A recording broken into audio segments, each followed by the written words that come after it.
Hello students, very important problems, 2 marks. Okay, fix question ಯಾವ ರೀತಿ ಬರಿಬೇಕೆಂಬುದು easy method ಆಗಿ ನೋಡ್ರಿ. ಹೌದಾ, 2 ಅಂಕದ ಪ್ರಶ್ನೆಗಳು ಫಿಕ್ಸ್ ಕ್ವಶನ್ ಇದು. ಹೌದಾ, ಪ್ರಶ್ನೆ 1 ನೋಡ್ರಿ. 3 ಇಂಪಾರ್ಟೆಂಟ್ ಕ್ವಶನ್. 3 + √5 ಒಂದು ಅಭಾಗಲಬ್ಧ ಸಂಖ್ಯೆ ಎಂದು ಸಾಧಿಸಿ. ಹೌದಾ, 3 + √5 ಒಂದು ಏನು ತಿಳಿಸ್ಬೇಕು? ಅಭಾಗಲಬ್ಧ ಸಂಖ್ಯೆ ಎಂದು ಸಾಧಿಸಬೇಕು. ಹೌದಾ, ಏನಿಲ್ಲ, ಅಭಾಗಲಬ್ಧ ಸಂಖ್ಯೆ ಸಾಧಿಸಬೇಕಾಯಿತು ಅಂತಂದ್ರೆ ಅದ್ರಾಗ ಫಿಕ್ಸ್ ಕ್ವಶನ್ 2 ಮಾರ್ಕ್ಸ್ ಇದ್ದೇ ಇರ್ತದೆ ಎಲ್ಲ ಪೇಪರ್ದಾಗ. ಹೌದಾ, ಅದು ಯಾವ ರೀತಿಯಾಗಿ ಈಸಿಯಾಗಿ ಮೆಥಡ್ ಫಿಕ್ಸ್ ಇದು ಕ್ವಶನ್. ಹೌದಾ, ಏನೇ ಚೇಂಜ್ ಮಾಡ್ರು ಅಲ್ಲಿ ನಂಬರ್ ಚೇಂಜ್ ಮಾಡ್ತಾರೆ, ಎಲ್ಲ ಬರೆಯೋದು ಮೆಥಡ್ ಮಾತ್ರ ಎಲ್ಲ ಸೇಮ್ ಇರ್ತದೆ. ಹೌದಾ, ಫಸ್ಟ್ ಈಸಿಯಾಗಿ ಯಾವ ರೀತಿ ಬರಿಬೇಕು, ಯಾವ ರೀತಿ ನೆನಪಿಟ್ಕೋಬೇಕೆಂಬುದು ನೋಡ್ರಿ. ಹೌದಾ, ಈಗ ನೋಡ್ರಿ, 3 + √5 ಒಂದು ಅಭಾಗಲಬ್ಧ ಸಂಖ್ಯೆ ಆಗಿರಲಿ. ಇದು ಏನು ಕೊಟ್ಟಿರ್ತಾರೆ ಅದನ್ನೇ ಬರೀರಿ, ಮತ್ತೇನಿಲ್ಲ.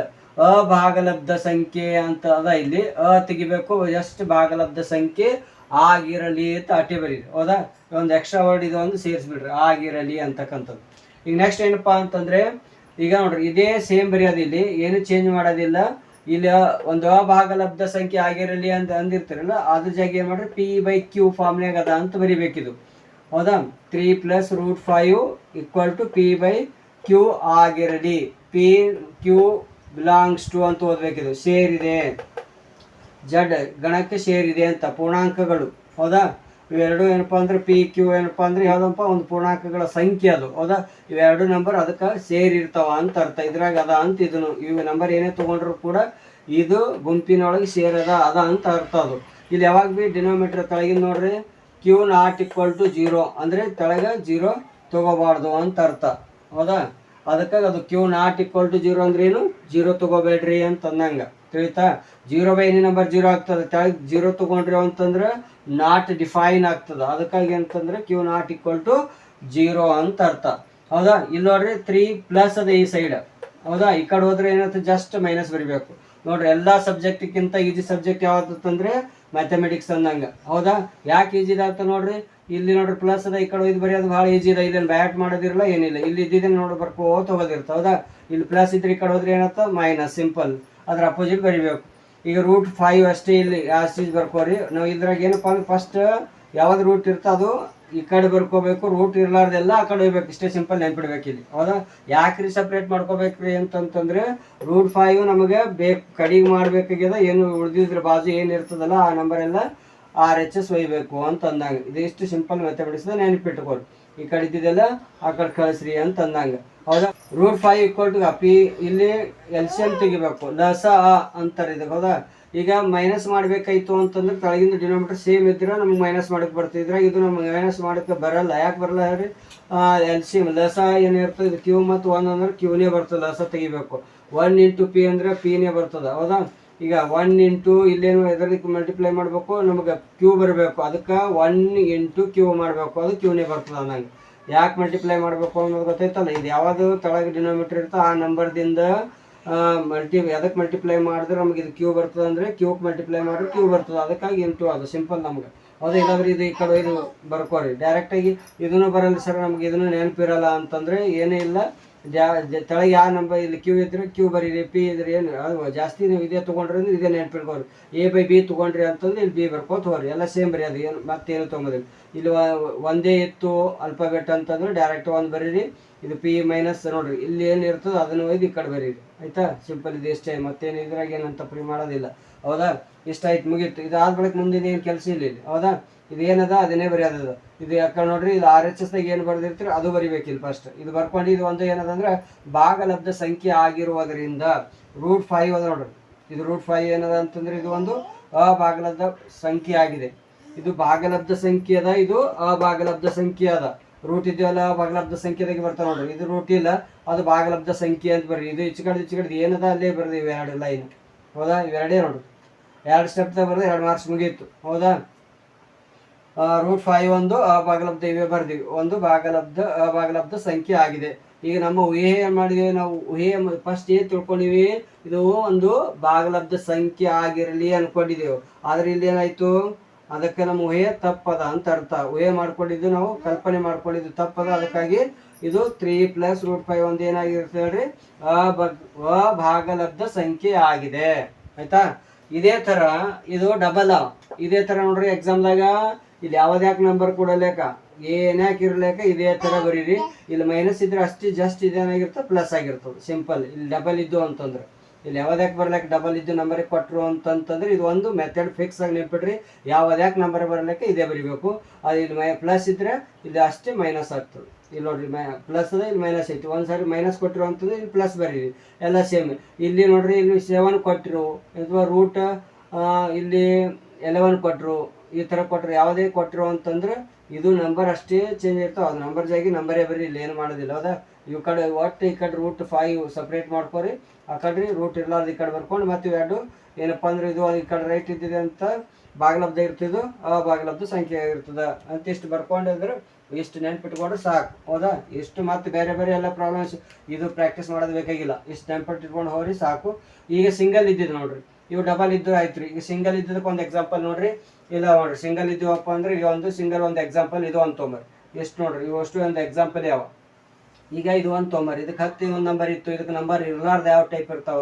ಇದಕ್ಕೆ ಬಾಜುಗೆ ಒಂದು ನಂಬರ್ ಕೊಟ್ಟರು. ಹೌದಾ? ಬಾಜು ಒಂದು ನಂಬರ್ ಕೊಟ್ರಪ್ಪ ಅಂತಂದ್ರೆ ಇಲ್ಲಿ ನೋಡ್ರಿ ಇದೇ ಸೇಮ್ ಬರೆಯೋದೆಲ್ಲ ಸೇಮ್. P/Q ಫಾರ್ಮ್ನಾಗ ಬರಿಬೇಕು. ಬರ್ಕೊಂಡು ಏನ್ಪಡಿ ಇಲ್ಲಿ ಏನಾದ್ರು ಇರ್ತದೆ, ಯಾವ ನಂಬರ್ ಇರ್ತದೆ ಅದು ಇಲ್ಲಿ ನೋಡ್ರಿ. ಇಲ್ಲಿ ಗುಣಾಕಾರದಾಗದ. ಆ ಕಡೆ ಹೋದ್ರೆ ಏನಾಗ್ತದೆ ಭಾಗಾಕಾರದಾಗ ಆಗ್ತದೆ. ಇಲ್ಲಿ ಇದ್ದಿದ್ದು ಗುಣಾಕಾರ ಇತ್ತು, ಇಲ್ಲಿ ಏನೂ ಇಲ್ಲ ಸೈನ್ ಅಂತಂದ್ರೆ ಈ ಕಡೆ ಹೋದ್ರೆ ನಾವು ಭಾಗಾಕಾರದಾಗ ಬರಿಬೇಕು ಅಂತ ಅರ್ಥ. ಹೌದಾ? ಇಲ್ಲಿ ಪ್ಲಸ್ ಇತ್ತು ಅಂತ ಮೈನಸ್ದಾಗ ಬರಿಬೇಕು, ಮೈನಸ್ ಇತ್ತು ಪ್ಲಸ್ದಾಗ ಆಯ್ತು. ಇಲ್ಲಿ ಗುಣಾಕಾರ ಇದ್ರೆ ಆ ಕಡೆ ಹೋದ್ರೆ ಭಾಗಾಕಾರ ಆಗ್ತದೆ. ಇಲ್ಲಿ ಭಾಗಾಕಾರದಾಗ ಇತ್ತು ಅಂದ್ರೆ ಅದು ಗುಣಾಕಾರದಾಗ ಬರೀ. ಸಿಂಪಲ್ ಇಷ್ಟೇ. ಹೌದಾ? ಈಗ √3 ಹಂಗೆ ಬರೀರಿ. ಇದು 2 ಅಷ್ಟು ಈ ಕಡೆ ಹೋಗ್ಯದ. ಇದು P ಮತ್ತು 2Q ಆಯ್ತಾ. ಇದರಿಂದ ಒಂದು ಭಾಗಲಬ್ಧ ಸಂಖ್ಯೆ. ಇದೇನು ಬರೆದಿರಲ್ಲ ಅದೇ ಸೇಮ್ ಬರಿಬೇಕು. ಅದನ್ನು ಒಂದು ಭಾಗಲಬ್ಧ ಸಂಖ್ಯೆ ಆಗಿದೆ. √3 ಒಂದು ಅಭಾಗಲಬ್ಧ ಸಂಖ್ಯೆ ಆಗಿದೆ. ದೇರ್ಫೋರ್ ನಮ್ಗೆ ಏನಾಗಿರ್ತದೆ ಹೇಳ್ರಿ, ತಪ್ಪು ಅಂತ ಬರೆದು ಆಯ್ತು. ಅವಾಗ ಏನಂತ 2√3 ಒಂದು ಏನಾಗಿರ್ತದೆ ಹೇಳ್ರಿ, ಇದ್ರಂಗೆ ಸೇಮ್ ಎಲ್ಲ ಬರೆಯೋದೆಲ್ಲ ಇವು ಇದೇ ಒಂದು ಅಭಾಗಲಬ್ಧ ಸಂಖ್ಯೆ ಆಗಿದೆ. √5 ಒಂದು ಅಭಾಗಲಬ್ಧ ಸಂಖ್ಯೆ ಎಂದು ಸಾಧಿಸಿ. ಇಲ್ಲಿ ಪ್ಲಸ್ ಮೈನಸ್ ಇದ್ದದಾಯ್ತು. ಹೌದಾ? ಈಗ √5 ಸಿಂಗಲ್ ಇತ್ತು ಅಂತಂದ್ರೆ ಯಾವತ್ತು. ಹೌದಾ?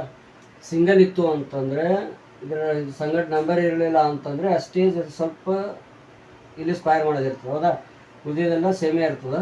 ಇಲ್ಲಿ ನೋಡ್ರಿ ಸೇಮ್ ಬರಿಬೇಕಾಗಿದ್ದು ಏನಪ್ಪ ಅಂದ್ರೆ √5 ಒಂದು ಅಭಾಗಲಬ್ಧ ಸಂಖ್ಯೆ ಆಗಿರಲಿ. √5 = P/Q ಫಾರ್ಮ್. ನೋಡಿ P/Q ಆಗಿರಲಿ. P ಮತ್ತು Q ಏನಾಗಿರ್ತಾವ ಅಂತಂದ್ರೆ Z ಸೇರಿರ್ತಾವ ಅಂತ ಅರ್ಥ. ಬಿಲಾಂಗ್ಸ್ ಟು Z ಅಂತ ಹೇಳಿ. Q ≠ 0. ಇದೆಲ್ಲದಕ್ಕೆ ಸೇಮ್ ಬರೀ. ಹೌದಾ?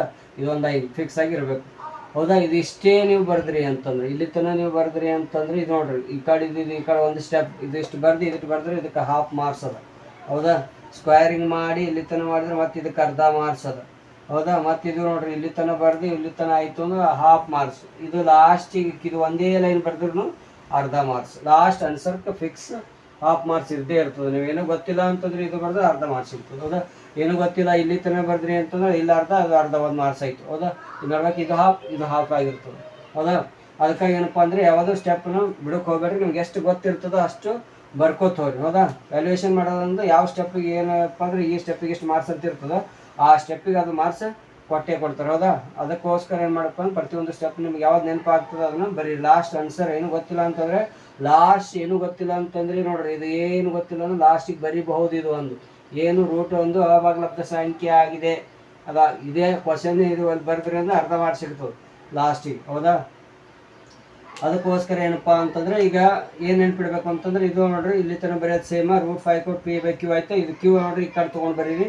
ಈಗ ಏನು ಮಾಡ್ಬೇಕಪ್ಪ ಅಂದ್ರೆ ಇದು ಈ ಕಡೆ ಇದು ರೂಟ್ ಹೋಗ್ಬೇಕಾಯ್ತು ಅಂತಂದ್ರೆ ನಾವು ಎರಡು ಕಡೆ ಏನಂಬುದು ವರ್ಗಗೊಳಿಸ್ಬೇಕು. ಇದು ರೂಟ್ ಕ್ಯಾನ್ಸಲ್ ಆಗಬೇಕು. ಅದಕ್ಕೆ ಎರಡು ಕಡೆ ಏನಪ್ಪ ಅಂದ್ರೆ ರೂಟ್ ಹಾಕ್ರಿ.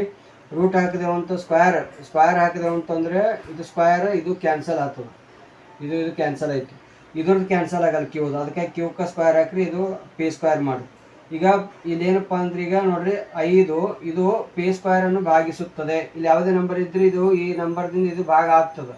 ಅದೇ ಥರ ಮತ್ತು 5 ಇದು P ಅನ್ನು ಭಾಗಿಸುತ್ತದೆ. 5 ನೋಡ್ರಿ P² ಭಾಗ ಮಾಡ್ತದೆ ಅಂದ್ರೆ Pಗೂ ಏನು ಮಾಡ್ತದ ಭಾಗ ಮಾಡ್ತದ. ಅಷ್ಟೇ ನೆನ್ಪಿಡ್ರಿ. P² ಭಾಗ ಆದ್ರೆ Pಗೂ ಭಾಗ ಮಾಡ್ತದ ಅಂತಂದಂಗೆ ತಿಳಿತು. ನೆಕ್ಸ್ಟ್ ನೋಡ್ರಿ P = 5K ಆಗಿರಲಿ.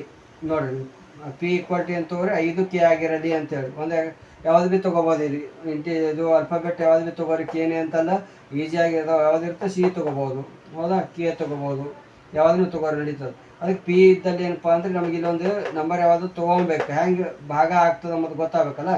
ಪಿ ಕೊಟ್ಟು 5 ಕೆ ಆಗಿರಲಿ ಅಂತವ್ರಿ. ಈ ಎರಡು ಕಡೆ ವರ್ಗಗೊಳಿಸಿದಾಗ ಈಗ ಇಲ್ಲಿ ಇದಕ್ಕೆ ವರ್ಗಗೊಳಿಸ್ರಿ ಪಿ ಸ್ಕ್ವೇರ್ ಕೊಟ್ಟು ಏನಾಯ್ತು, ಪಿ ಸ್ಕ್ವೇರ್ ಅದಲ್ಲ ಅದಕ್ಕಾಗಿ ಏನಪ್ಪ ಅಂದರೆ ಇಲ್ಲಾಂದ್ರೆ ಡೈರೆಕ್ಟಾಗಿ ಇಕ್ವೇಷನ್ ಒಂದ್ರದಾಗ ಇದೆ ತುಂಬ್ರೂ ಕೂಡ ಇಲ್ಲಿ ವರ್ಗ ಮಾಡೋದು ಒಂದು ಸ್ಟೆಪ್ ಉಳಿತದೆ. ಡೈರೆಕ್ಟಾಗಿ ಇದು ತುಂಬ್ರಿಯಪ್ಪ ಅಂದ್ರೆ ಅದೇ ಬರುತ್ತೆ. ಮತ್ತು ಅದು ಪಿ ಸ್ಕ್ವೇರ್ ಮಾಡ್ಕೊಂಡು ಬರೆಯೋದಕ್ಕಿಂತ ಇದು ಸ್ಕ್ವೇರ್ ಮಾಡಿ ಇಲ್ಲಿ ತುಂಬೋದಕ್ಕಿಂತ, ಯಾಕಂದ್ರೆ ನಿಮ್ಗೆ ಯಾಕೆ ಸ್ಕ್ವೇರ್ ಮಾಡ್ಬೇಕಂತ ಇಲ್ಲಿ ಪಿ ಸ್ಕ್ವೇರ್ ಅದ, ಅದಕ್ಕೆ ನೀವು ಕನ್ಫ್ಯೂಸ್ ಆಗಬಾರ್ದು ಅಂತೇಳಿ ಅಂದ್ರೆ ಇಲ್ಲೇ ಅದಕ್ಕೆ ವರ್ಗ ಮಾಡ್ಕೊಂಡು ಪಿ ಸ್ಕ್ವೇರ್ ಕೊಟ್ಟು ಏನತ್ತೆ ಇಲ್ಲಿ ಸ್ಕ್ವೇರ್ ಮಾಡಿದ್ರೆ ಪಿ ಸ್ಕ್ವೇರ್ ಆಗಿರ್ತದೆ. 5 ಕೆ ಸ್ಕ್ವೇರ್ ಆಯಿತು, 5 5 ಏನತ್ತೆ 25 ಕೆ ಸ್ಕ್ವೇರ್ ಆಗ್ತದೆ. ಇದನ್ನ ಒಯ್ದಪ್ಪ ಅಂತಂದ್ರೆ ಈಗ ನೋಡಿ ಪಿ ಸ್ಕ್ವೇರ್ ಜಾಗಿ ಇದು ತುಂಬಬೇಕು, ಇಲ್ಲಿ ಬರಿಬೇಕು. ಇಲ್ಲಿ ಬರೆದೇವು ಅಂತಂದ್ರೆ ಯಾಕಂದ್ರೆ ಸ್ಕ್ವೇರ್ 5 ಕೆ ಸ್ಕ್ವೇರ್ ಬರೀರಿ. 5 ಈ ಕಡೆದು ಸೇಮ್ ಇರಬೇಕು. 5 ಕ್ಯೂ ಸ್ಕ್ವೇರ್ = 25 ಕೆ ಸ್ಕ್ವೇರ್ ಆಯಿತು. 5 5 25 ನೋಡಿದ್ರೆ 5 ಅಂದರೆ 5 5 25 ಕ್ಯಾನ್ಸಲ್ ಆಗ್ತದೆ. ಅದು ಕ್ಯೂ ಸ್ಕ್ವೇರ್ = 5 ಕೆ ಸ್ಕ್ವೇರ್ ಆಯಿತು. ಈಗ 5 ಇದು ಕ್ಯೂ ಅನ್ನು ಭಾಗಿಸುತ್ತದೆ. ಇದು ಸೇಮ್ ಇಲ್ಲಿ ಪಿ ಹ್ಯಾಂಗೆ ಭಾಗಿಸ್ತದಲ್ಲ, ಇಲ್ಲಿ ಒಂದು ಯಾವ್ದು ತೊಗೊಂಡಿವಿ ಕ್ಯೂ ಬರ್ತಿಲ್ಲ ಕಡೆಗೆ. ಇಲ್ಲಿ ಪಿ ಇತ್ತು ನೋಡ್ರಿ, ಇಲ್ಲಿ 5 ಇದು ಹಿಂದೆ 5 ನಂಬರ್ ಇತ್ತು. 5 ಇದು ಪಿ ಸ್ಕ್ವೇರನ್ನು ಭಾಗಿಸ್ತದೆ, 5 ಇದು ಪಿ ಅನ್ನು ಭಾಗಿಸುತ್ತದೆ. ಇದಾದ ಬಳಿಕ ನೆಕ್ಸ್ಟ್ ಇಲ್ಲಿ ಕ್ಯೂ 5 ಇದು ಕ್ಯೂ ಅನ್ನು ಭಾಗಿಸುತ್ತದೆ. ಇಲ್ಲ 5 ಕ್ಯೂ ಅನ್ನು ಭಾಗಿಸುತ್ತದೆ. ಪಿ ಮತ್ತು ಕ್ಯೂಗಳೆರಡೂ ಏನವ ಹೇಳ್ರಿ, ಪಿ ಮತ್ತು ಕ್ಯೂ ಎರಡು ಅಪವರ್ತನ, ಸಾಮಾನ್ಯ ಅಪವರ್ತನ ಅವ, ಹೌದಾ. ಎರಡು ಕಡೆ ಭಾಗ ಆಗ್ತದೆ ಅಂತ ಹೇಳ್ತಾವೆ, ಸಾಮಾನ್ಯ ಅಪವರ್ತನ ಅದ ಅಂತಂದಂಗೆ. 5 ಹೊಂದಿವೆ, 5ರಿಂದ 2 ಭಾಗ ಆಗ್ತಾವೆ, ಕ್ಯೂ ಮತ್ತು ಪಿ 2 ಭಾಗ ಆಗ್ತಾವೆ ಅಂತ ಹೇಳಿ ಅದಕ್ಕೆ ಸಾಮಾನ್ಯ ಅಪವರ್ತನ ಅಂತೀವಿ. ಅದಕ್ಕೆ ಸಾಮಾನ್ಯ ಅಪವರ್ತನ ಹೊಂದಿವೆ. ಇದು ನಮ್ಮ ಏನಾಗಿರ್ತದೆ ಹೇಳ್ರಿ, ತಪ್ಪು ಅಂತ ಬರ್ದು √5 ಒಂದು ಅಭಾಗಲಬ್ಧ ಸಂಖ್ಯೆ. ನೋಡ್ರಿ ಎಷ್ಟು ಸಿಂಪಲ್ ಆಗ್ಯದ, ಏನಿಲ್ಲ, ಜಸ್ಟ್ ಇಲ್ಲಿ ಸ್ಕ್ವೇರ್ ಮಾಡ್ಕೋಬೇಕು. ಮತ್ತು ಇದು ಕ್ವಶನ್ ಪಿ ಸ್ಕ್ವೇರ್ ಇದ್ದರೆ ಇದು ಬರ್ಕೊಡ್ರಿ, ಅದು ಬರ್ದಕ್ಕೆ ಸ್ಕ್ವೇರ್ ಮಾಡಿ ಇದೇ ಬರೀದು. ಮತ್ತು 5 ಇದು ಕ್ಯೂ ಅನ್ನು ಭಾಗಿಸುತ್ತದೆ. ಪಿ ಮತ್ತು ಕ್ಯೂಗಳೆರಡು ಏನಪ್ಪ ಅಂದ್ರೆ ಸಾಮಾನ್ಯ ಅಪವರ್ತನ ಹೊಂದಿರುವುದರಿಂದ ಇದು ನಮ್ಮ ಏನಾಗಿರ್ತದೆ ಹೇಳ್ರಿ, ತಪ್ಪು. ಅದಕ್ಕಾಗಿ ಇದು √5 ಒಂದು ಏನಾಗಿರ್ತದೆ ಹೇಳ್ರಿ, ಒಂದು ಅಭಾಗಲಬ್ಧ ಸಂಖ್ಯೆ ಆಗಿರ್ತದೆ. ಎಲ್ಲ ಸ್ಟೆಪ್ಗಳು ಪ್ರತಿಯೊಂದು ಇಂಪಾರ್ಟೆಂಟ್ ಇರ್ತಾವೆ. ಏನು ಗೊತ್ತಿಲ್ಲ ಅಂದ್ರೆ ಒಂದು ಅನುಸರಣೆ ಬರೀರಿ, ಅದಕ್ಕೆ ಎಲ್ಲದ್ರಾಗ ಅರ್ಧ ಮಾರ್ಕ್ಸ್ ಫಿಕ್ಸ್ ಆಗಿರ್ತದೆ, ಹೌದಾ. ಅದಕ್ಕೆ ಪ್ರತಿಯೊಂದು ಸ್ಟೆಪ್ ಮ್ಯಾಥಮೆಟಿಕ್ಸ್ದಾಗ ಇಂಪಾರ್ಟೆಂಟ್ ಆಗಿರ್ತದೆ. ಎಷ್ಟು ಗೊತ್ತಿರ್ತದೆ ನಮಗೆ ಅಷ್ಟು ಬರೀರಿ, ಓಕೆ. ಈಗ ಮತ್ತೆ ಅದೇ ಥರ ಮುಂದಿನ ಒಂದು ವಿಡಿಯೋದಲ್ಲಿ ಮತ್ತೆ ಇನ್ನೂ ಇದೇ ಥರ ಯಾವ್ದು ಫಿಕ್ಸ್ ಕ್ವಶನ್ ಅವ ನೋಡೋಣ, ಓಕೆ.